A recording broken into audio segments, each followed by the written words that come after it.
আসসালামু আলাইকুম। এই মুহূর্তে আছি মসজিদে নববীর ভিতরে। রাসূল সাল্লাল্লাহু আলাইহি সাল্লামের রওজা পাক ঠিক এই দিকেই।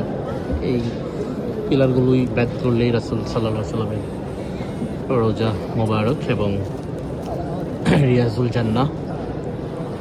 তো মাগরিবের সালাত আদায় করব। মাগরিবের সালাতের আগ মুহূর্তে প্রত্যেক হাজিদেরকে মুসাল্লায় বসলেই এরকম ইফতার প্রদান করা হয়। এখানে একটা প্যাড দেওয়া হয়েছে, দেন হচ্ছে এখানে পানি, এটার ভিতরে কি এই জন্য জানি না। আর এইখানে সম্ভবত খেজুর দেওয়া হয়েছে।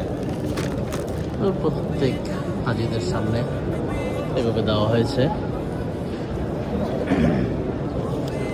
দেখতেই পাচ্ছেন।